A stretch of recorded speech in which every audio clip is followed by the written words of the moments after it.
બાદ ફરીથી મેઘાનો રાઉન્ડ આવી રહ્યો છે। 2 દિવસ ભારે વરસાદની આગાહી છે। આવતીકાલથી એટલે કે શનિવાર અને રવિવાર આ 2 દિવસ વરસાદનો રાઉન્ડ છે। ભારે વરસાદની આગાહી છે। 8 અને 9 ઓગસ્ટે વરસાદનું યલો એલર્ટ આપવામાં આવ્યું છે। મોન્સૂન ટ્રફ અને વેસ્ટર્ન ડિસ્ટર્બન્સ સક્રિય છે। ગાજવીજ અને પવન સાથે વરસાદની આગાહી છે। 40 કિલોમીટરની ઝડપે પવન ફૂંકાઈ શકે છે। સાબરકાંઠા, અરવલ્લી, વાવ-થરાદ, બનાસકાંઠામાં આગાહી કરાઈ છે તો ગાંધીનગર, મહેસાણા, ખેડા અને આણંદમાં પણ વરસાદની આગાહી છે। પંચમહાલ, દાહોદ, મહીસાગર, વડોદરા, છોટાઉદેપુર, નર્મદા, સુરત, તાપી, નવસારી, વલસાડ, રાજકોટ, જામનગર, પોરબંદર, જૂનાગઢ, અમરેલી, ભાવનગર અને ગીર સોમનાથમાં વરસાદની આગાહી છે। ઉત્તર દક્ષિણ ગુજરાતના માછીમારોને દરિયો ન ખેડવાની ચેતવણી છે। અત્યાર સુધીમાં સિઝનનો 70% વરસાદ પડી ચૂક્યો છે। તો શનિવાર અને રવિવાર આ 2 દિવસ વરસાદનો રાઉન્ડ આવી રહ્યો છે। આવતીકાલથી ભારે વરસાદ પડી શકે છે। બંને દિવસોમાં તારીખ અને વિસ્તાર સાથેની આગાહી અમે આપને બતાવી રહ્યા છીએ। તમારા જિલ્લામાં વરસાદ પડશે કે કેમ? નવસારી, વલસાડ, રાજકોટ અને જામનગરમાં વરસાદની સંભાવના છે। ઓગસ્ટમાં વરસાદને લઈને 6 મોટી આગાહી પણ અમે આપને બતાવી રહ્યા છીએ। સાબરકાંઠા, અરવલ્લી અને વાવ-થરાદમાં પણ આ શનિ અને રવિવારે વરસાદની આગાહી છે। 8 तारीख से 23 तारीख से लेकर अनेक स्थानों में हल्का से मध्यम बरसात का संभावना रहेगा। गुजरात रीजन में, सौराष्ट्र का जो रीजन है इसके लिए इक्का दुक्का स्थानों में हल्का से मध्यम बरसात का संभावना रहेगा। अभी गुजरात में अभी अगले 7 दिन के लिए हल्का से मध्यम बरसात का संभावना है। कौन सा सिस्टम कौन सी है? सिस्टम बताया, मानसून ट्रफ का जो पोजीशन नॉर्मल पोजीशन से पास कर रहा है। श्री गंगानगर होते हुए रोहतक, सजानपुर, सुल्तानपुर, गया। तारीख 15મી ઓગસ્ટમાં મધ્યપ્રદેશના ભાગોમાં ક્યાંક ભારે વરસાદ થવાની શક્યતા રહે। ત્યારે ગુજરાતના કંઈ અડધો ભાગોમાં પણ વરસાદી ઝાપટા પડવાની શક્યતા રહે। 2 સપ્ટેમ્બરે પણ હવામાનમાં પલટો આવે અને 7મી સપ્ટેમ્બરમાં પણ હવામાનમાં પલટો આવે। તારીખ 12મી સપ્ટેમ્બરમાં હવામાનમાં મોટા પલટાવાની શક્યતા રહે। વાદળવાયુ અને પવનની ગતિ રહે। દરિયામાં પવન ફૂંકાવાની શક્યતા રહે। આગામી 72 કલાકમાં ગુજરાતના હવામાનમાં પલટો આવવાની શક્યતા રહેશે।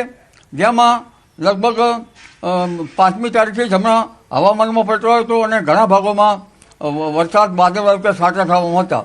એટલે આગામી 72 કલાકમાં હવામાનમાં પલટો આવશે અને તારીખ 8મી ઓગસ્ટથી વરસાદ શરૂ થવાની શક્યતા રહેશે। તારીખ 12, 13, 14માં વરસાદ થવાની શક્યતા રહે અને તારીખ 11-12માં વરસાદનું જોર વધવાની શક્યતા રહેશે। લગભગ ઉત્તર ગુજરાતના ભાગો, પાટણ સમી હારીના ભાગો, મહેસાણાના ભાગો, બનાસકાંઠાના ભાગો, ખાસ કરીને વાવ-થરાદના ભાગો અને અન્ય ભાગો તેમજ સાબરકાંઠાના ભાગો અને અરવલ્લીના ભાગોમાં પણ વરસાદ થવાની શક્યતા રહેશે। આપણે 25મી ઓગસ્ટ સુધી તો અત્યારે આવવાની કોઈ સંભાવના છે દેખાતી, એટલે આપણે અત્યારે વરાપનો સમય કહી શકીએ અને 11મી ઓગસ્ટ પછી કદાચ વાદળો પણ ભારતભરમાંથી ગાયબ થઈ જાય એવી સંભાવના છે અને એનો મહદઅંશે જવાબદાર અલ્નીનો જ છે। ગુજરાતમાં નવો રાઉન્ડ 25મી ઓગસ્ટ પછી સંભાવના વ્યક્ત કરાઈ છે અને એ અલ્નીનોના પર્સન્ટેજ પર આધારિત છે, કારણ કે હાલ તો 75% ચાલી રહ્યા છે, એના કારણે વરસાદના કોઈ ગ્રહો દેખાતા નથી। મોરબીના વીરપરડાના કુવા મામલે ભૂસ્તર શાસ્ત્રી મહેશ ઠક્કરની પ્રતિક્રિયા। તેમનું માનવું છે કે કુવામાં પાણીના હિલોડા લેવાની ઘટના અસામાન્ય છે।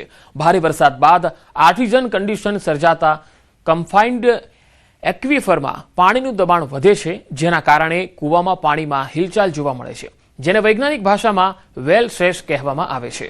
તેમણે જણાવ્યું છે કે ભૂગર્ભમાંથી મિથેન અથવા રેડોન ગેસનું સ્ખલન પણ સંભવિત કારણ હોઈ શકે છે, જેમાં રેડોન ભૂકંપની સંભાવના અને મિથેન આગનું જોખમ વધારી શકે છે। જો કે વધુ પડતા ભૂગર્ભ જળના દબાણને પણ આ ઘટનાનું મુખ્ય કારણ માનવામાં આવે છે। તો મોરબીના વીરપરડા ગામમાં જે કૂવાનું પાણી હાલક ડોલક થઈ રહ્યું છે, આપમેળે જે હિલોડે ચડી રહ્યું છે, તે છેલ્લા 4-5 દિવસથી ચર્ચાના ચકડોળે ચડ્યું છે।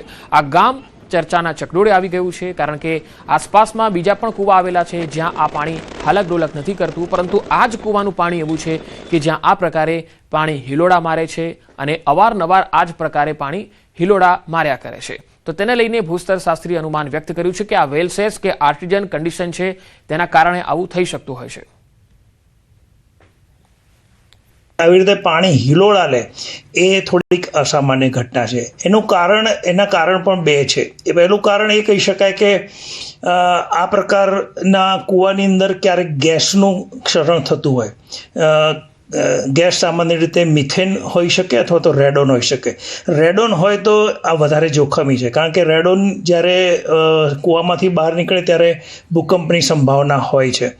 જો મિથેન હોય તો એવી સંભાવના નથી, પણ મિથેન હોય તો ડેન્જરસ કહી શકાય. એટલા માટે ડેન્જરસ કહેવાય કે મિથેન જો બહાર આવે તો એ સળગી શકે છે. ક્યાંય પણ છોટી પણ ચિનગારી આવે તો એ સળગી જાય. તો ગેસ પણ બહાર નીકળવાની શક્યતા નકારી ન શકાય. પણ વધુ પ્રમાણનું પ્રેશર, પાણીનું પ્રેશર હોય તો પાણી હિલોળા લઈ શકે છે. આ ઘટનાને સામાન્ય રીતે વેલ શેષ કહેવામાં આવે છે. ચીનના હેનાન રાજ્યમાં જળ પ્રલય સર્જાયો છે. હેનાન રાજ્યમાં વરસાદે કહેર મચાવ્યો છે. આ રાજ્ય પાણીમાં ગળાડૂબ થયું છે. આ તસવીરો આવી રહી છે હેનાનથી. અહીંયા રેકોર્ડ તોડ વરસાદ થયો છે. કેટલાય વાહનો અને ઘર, મેટ્રો આ પ્રલયમાં તણાઈ ગયા છે. અહીંયાના 12 લાખ લોકો આ પ્રલયથી પ્રભાવિત થયા છે. તો ચીનના ઉત્તર પશ્ચિમી પ્રાંત શાનક્સીમાં ભારે વરસાદ અને પૂરના કારણે રસ્તાઓ ધરાશાયી થઈ ગયા છે. પુલ અને વીજળી તેમજ સંદેશા વ્યવહારના માળખાને પણ નુકસાન થયું છે. આ પરિસ્થિતિને કારણે છેલ્લા 24 કલાકમાં 25,000થી વધુ લોકોનું સ્થળાંતર કરવાની ફરજ પડી છે. આ આફત એવા સમયે આવી છે જ્યારે ચીન ડોલ્ફિન વાવાઝોડા માટે તૈયારી કરી રહ્યું છે. આ વાવાઝોડું 9 થી 10 ઓગસ્ટની વચ્ચે શાંઘાઈથી કુજિયન સુધીના દેશના પૂર્વીય દરિયાકાંઠે ત્રાટકે તેવી ધારણા છે, જેની સાથે ભારે વરસાદ અને તેજ પવન ફૂંકાવાની શક્યતા છે. સત્તાવાળાઓએ જણાવ્યું હતું કે જમીન પર ટકરાયા બાદ આ વાવાઝોડું ઠંડી હવા સાથે ભળીને પૂર્વ કિનારા કરતા ઉત્તર ચીનમાં વધુ ભારે વરસાદ લાવી શકે. ભારેથી અતિ ભારે વરસાદ પડી શકે છે.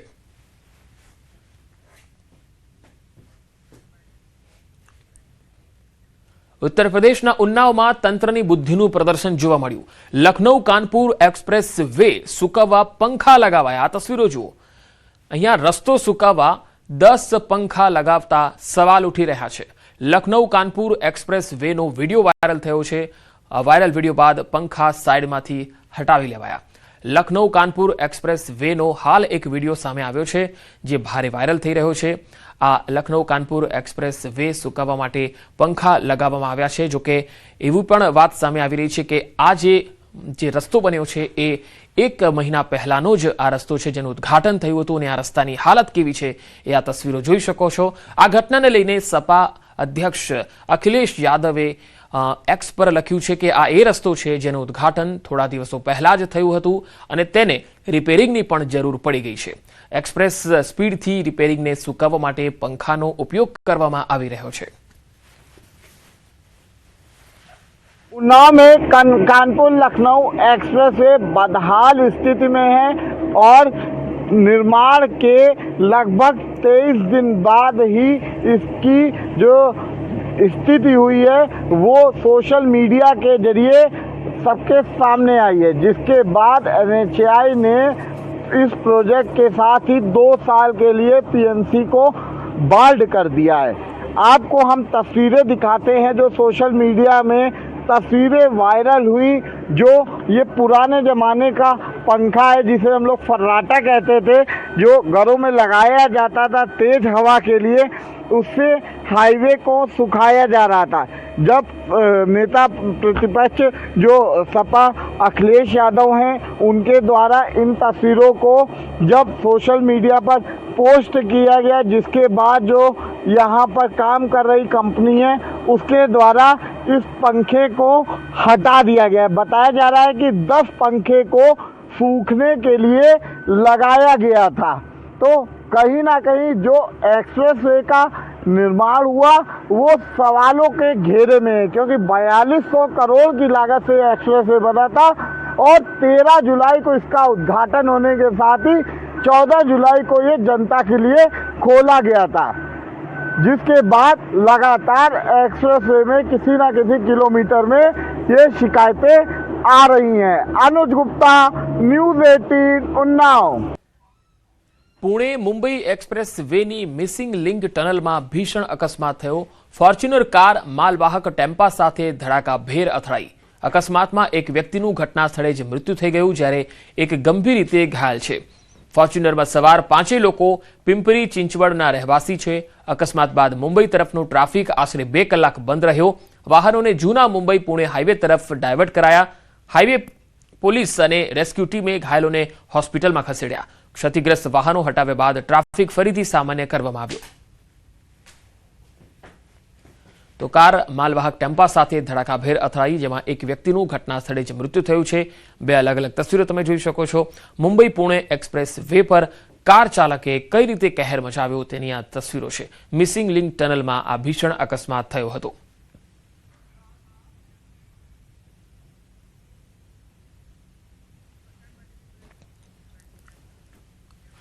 વડોદરામાં એસએસજી હોસ્પિટલમાંથી આરોપી ફરાર થવાનો જે મામલો સામે આવ્યો હતો, પોલીસે આરોપીને ઝડપી લીધો છે.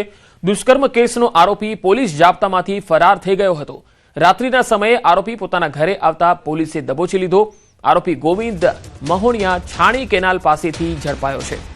તસવીરો આવી રહી છે વડોદરાથી. તસવીરોમાં જોઈ શકાય છે કે આ દુષ્કર્મનો આરોપી છે જે ફરાર થઈ ગયો હતો. એસએસજી હોસ્પિટલમાં સારવાર માટે હતો. પોલીસે આરોપીને આખરે પકડી લીધો છે. રાત્રિના સમયે આરોપી પોતાના ઘરે આવતા પોલીસે તેને દબોચી લીધો. આરોપીનું નામ ગોવિંદ મહોણિયા છે, જે છાણી કેનાલ પાસેથી પકડાયો છે. તો વડોદરામાં દુષ્કર્મના આરોપીને એસએસજી હોસ્પિટલમાં સારવાર માટે લાવવામાં આવ્યો હતો, પરંતુ ત્યાંથી તે ફરાર થઈ ગયો હતો. હોસ્પિટલમાંથી આરોપીનો ફરાર થવાનો જે સામે વિડીયો આવ્યો હતો, ત્યારબાદ અફરાતફરી મચી હતી. પોલીસે પણ તેની તપાસ તેજ કરી હતી. રાત્રિના સમયે આરોપી પોતાના ઘરે આવતા પોલીસે તેને દબોચી લીધો હતો.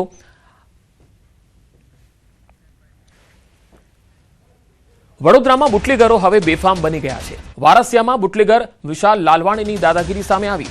સાગરીતો સાથે મળીને આતંક મચાવ્યો. 3 સાગરીતો સાથે મળીને પથ્થરમારો કર્યો. મહિલાના ઘર પર પથ્થરમારો કરી અને તોડફોડ કરી. વચ્ચે પડેલા ટેમ્પો ચાલક અને તેના પરિવાર પર હુમલો કરી દીધો. આ ઘટનામાં 3 લોકો ઈજાગ્રસ્ત થયા છે. સમગ્ર મામલે સંભારવાડા પોલીસે વધુ તપાસ હાથ ધરી છે. વડોદરામાં અહીંયા તસવીરોમાં જોઈ શકાય છે કે બુટલેગરો કઈ રીતે બેફામ બની ગયા છે અને તોડફોડ મચાવી રહ્યા છે, ખુલ્લેઆમ આતંક મચાવી રહ્યા છે. બુટલેગર વિશાલ લાલવાણી છે, જેની દાદાગીરી સામે આવી છે. એક મહિલાના ઘરમાં તે તોડફોડ કરતો દેખાઈ રહ્યો છે, શાંતિ દહોડી રહ્યો છે. વડોદરાથી સંવાદદાતા હાર્દિક દીક્ષિત જોડાયા છે. હાર્દિક, આ બુટલેગરની સામે કોઈ એક્શન લેવાયું છે ખરું? બિલકુલથી જો બુટલેગરો સામે અગાઉ એક્શન લેવાઈ હોત અને સબક શીખવાડ્યો હોત પોલીસે, તો આજે બુટલેગરો આ હાથે બેફામ ના બન્યા હોત.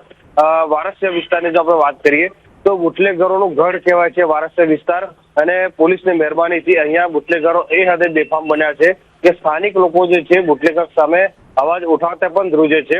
અને એનો જીવતો જાગતો પુરાવો ગઈકાલે વડોદરા શહેરમાંથી સામે આવ્યો છે. આ બુટલેગર વિશાલ લાડવાની છે, એની દાદાગીરી એ હદે વધી ગઈ છે કે એની મરજી ના હોય તો કોઈ વ્યક્તિ એ રસ્તા પરથી પસાર પણ થઈ શકતો નથી. પરિવાર જે છે તેના પર હુમલો કર્યો, એક મહિલાના ઘર પર પથ્થરમારો કર્યો, તેના સીસીટીવી ફૂટેજ પણ જોઈ શકાય છે. તેને નુકસાન પહોંચાડવાની કોશિશ જે છે ત્યાં બુટલેગરે કરી છે. ત્યારે અન્ય જે પડોશી છે તેમના દ્વારા વચ્ચે પડીને મધ્યસ્થી કરવાનો પ્રયત્ન કરવામાં આવ્યો હતો. ત્યારે જે પરિવાર છે તેની સાથે પણ આ બુટલેગરે અને એના 3 સાગરીતોએ મારામારી કરી હતી. ત્યારે હવે જે કુંભારવાડા પોલીસ છે એ કુંભારવાડા પોલીસ દ્વારા બુટલેગર વિરુદ્ધ ફરિયાદ દાખલ કરવામાં આવી છે. અને હવે જોવાનું એ રહેશે કે બુટલેગર સામે પોલીસ કાર્યવાહી કરીને લોકોમાંથી બુટલેગરનો ભય જે છે તે કેવી રીતે દૂર કરે છે. પંકજ જી હાર્દિક, આપ જોડાયેલા જ રહેશો. વડોદરામાં આ 2 તસવીરો આવી રહી છે સામે. હવે વડોદરાની પણ અન્ય એક ઘટના આવી રહી છે, તેના પર નજર કરીએ. વડોદરામાં નશામાં ધૂત કાર ચાલકે આતંક મચાવ્યો. સન ફાર્મા રોડ પર અકસ્માત થયો. નશામાં ધૂત કાર ચાલકે સ્ટીયરિંગ પરથી કાબુ ગુમાવી દીધો. લથડિયા ખાતા કાર ચાલકે અકસ્માત સર્જી દીધો. કાર ડિવાઈડર અને થાંભલા સાથે અથડાઈ ગઈ. જોરદાર ટક્કરથી કારનો કૂચડો બોલી ગયો. સદનસીબે દુર્ઘટનામાં કોઈ જાનહાનિ થઈ નથી.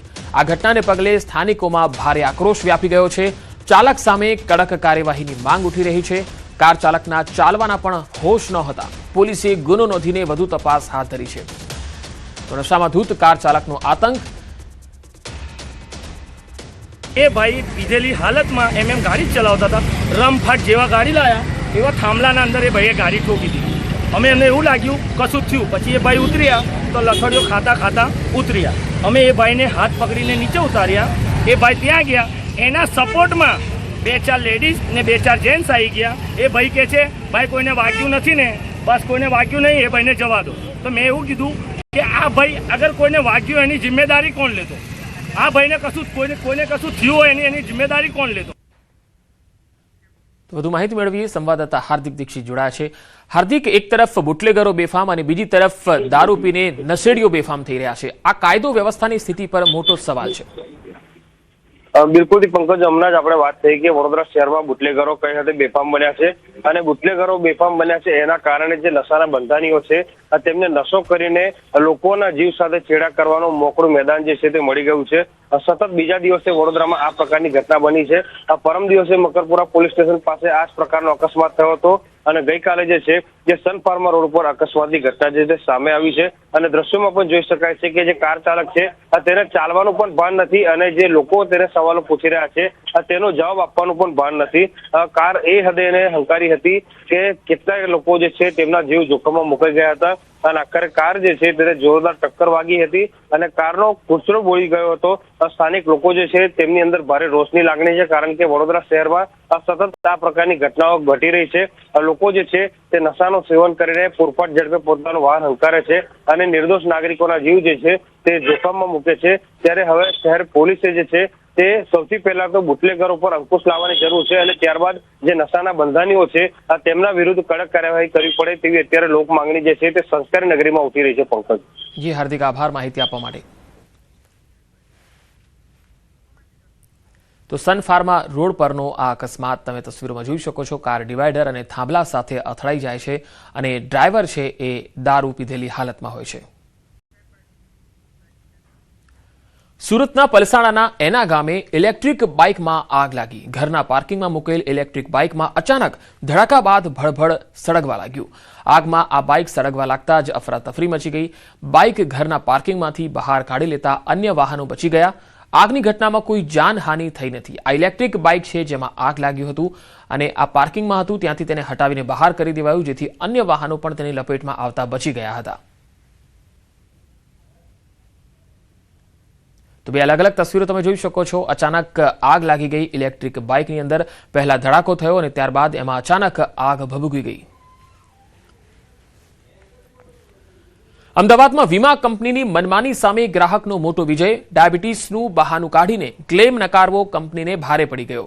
ગ્રાહક તકરાર નિવારણ કમિશનનો મહત્વપૂર્ણ ચુકાદો. દાંતની સારવારનો પૂરેપૂરો ખર્ચ ચૂકવવાનો આદેશ કર્યો. વીમા કંપનીને વ્યાજ સાથે પૂરેપૂરી રકમ ચૂકવવાનો આદેશ છે.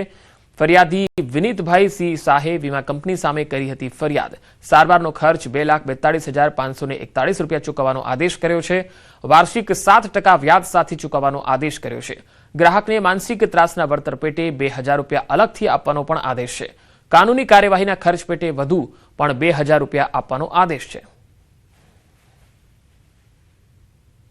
મેડિકલ ખર્ચના પૂરેપૂરી રકમ 2,42,000 રૂપિયા 2,42,000 રૂપિયા ફરિયાદ કરવાની તારીખથી ચડતા વ્યાજ સાથે 7%નું વ્યાજ સાથે પૈસા ચૂકવવા હુકમ કર્યો.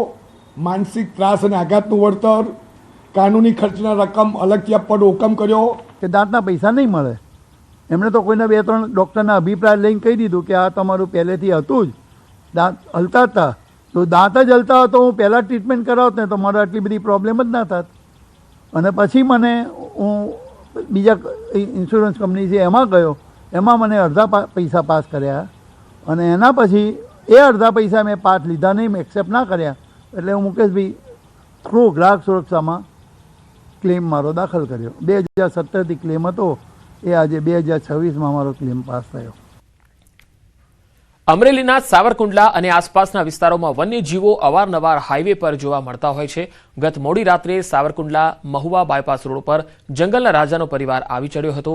એક સિંહણ પોતાના 3 સિંહબાળ સાથે રોડ પર વિચરતી જોવા મળે છે, જેના કારણે હાઈવે પરથી પસાર થતા વાહન ચાલકોમાં થોડીવાર માટે ભય અને કુતૂહલનો માહોલ પણ સર્જાય છે. હાઈવે પર સિંહો હોવાની જાણ થતાં જ વન વિભાગની ટીમ કોઈપણ પ્રકારના વિલંબ વગર તાત્કાલિક ઘટના સ્થળે દોડી આવી. રાત્રિનો સમય હોવાથી અને હાઈવે પર વાહનોની ગતિ વધારે હોવાથી અકસ્માતનો મોટો ખતરો હતો. આથી વન વિભાગે સૌથી પહેલા માર્ગ પરનો તમામ ટ્રાફિક બંને તરફથી અટકાવી દીધો હતો. તો સાવરકુંડલા મહુવા રોડ પર સિંહોની લટાર તમે જોઈ શકો છો. વારંવાર સાવરકુંડલા અને રાજુલામાં આ પ્રકારના દ્રશ્યો